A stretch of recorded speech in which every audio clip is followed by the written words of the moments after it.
আমার ঘরের কোনো কিছু আমি বাঁচাইতে পারি না, সব শেষ, আর কিচ্ছু পারি না, আর কথা বলতে পারবো না।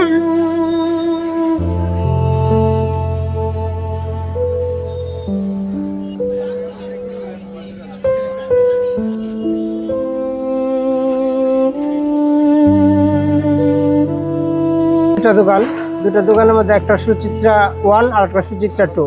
দুটো দোকানে আমার যে দোকানটাতে আমি বসি এটা কসমেটিক্স দোকান। এটার ক্ষতি হয়েছে প্রায় 2.5 লক্ষ টাকার মতো, আমাদের 2.5 কোটি টাকার মতো। আর যেটা হোলসেলের দোকান এটা, আর এটা খেলনা প্লাস্টিক সামগ্রী, টর্চলাইট, তালা, বল, এটা বড় ব্যয় করে, এটা 1.5 কোটি টাকার মতো। না কি নিশ্চয় আমার সিসি আছে, আমরা পূবালী ব্যাংকের 60 লাখ টাকা, আর আমরা বণিক সমিতি আছে, এতে আমার নেওয়া আছে প্রায় 30 লাখ টাকার মতো। এখন যে এই ডয়ারে কিছু টাকা রেখে গেছে, ওগুলো কিছু পাইনি। এখন যে বাজার করে খাবো, এই টাকাটা আমার কাছে নেই। তার ভিতর সরকার যদি মনে করে যে এদেরকে বাঁচায় রাখবে, তাহলে সরকার ইচ্ছে করলে পারে।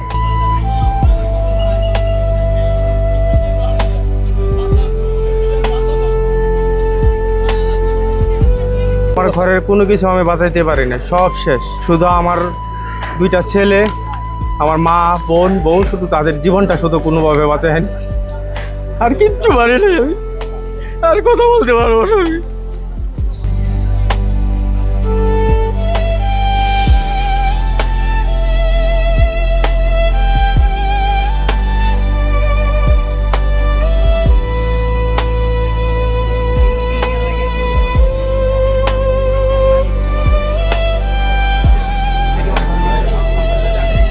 আমাদের এটা আসলে এই অগ্নিকাণ্ডের পরে আমাদের যে ভারপ্রাপ্ত স্পিকার মহোদয়, যিনি আমাদের নেত্রকোনার অভিভাবক, উনি নিজেও খোঁজ খবর রাখছেন, আমরাও রাখছি। প্রশাসনের পক্ষ থেকেও সর্বোচ্চ চেষ্টার মাধ্যমে, আপনাদের সবার চেষ্টার মাধ্যমে এটা আগুনটা অনেকটা নিয়ন্ত্রণ করা গিয়েছে। না হয়তো একটা বড় ধরনের একটা বিপর্যয় সৃষ্টি হইতো। এটা উপরওয়ালা একটা রহমত। আর সার্বিকভাবে যে আমাদের ব্যবসায়ী ভাইয়ের সঙ্গে কথা হলো, তার ব্যাংকের সিসি রয়েছে 60 লক্ষ টাকা। এরকম আরও অনেক ব্যবসায়ীদের কিন্তু এই অবস্থাটার মধ্যে বিদ্যমান। আমরা ব্যাংক কর্তৃপক্ষ থেকে শুরু করে তাদের ঢাকায় মহাজন যারা রয়েছে তাদের সঙ্গেও কথা বলবো, কথা বলে তাদেরকেও জানায় ব্যবসায়িকভাবে তারা যাতে অন্তত চালিয়ে যেতে পারে, ব্যবসা আবার নতুন করে দাঁড়াতে পারে, তাদের সহযোগিতাটা কামনা করব।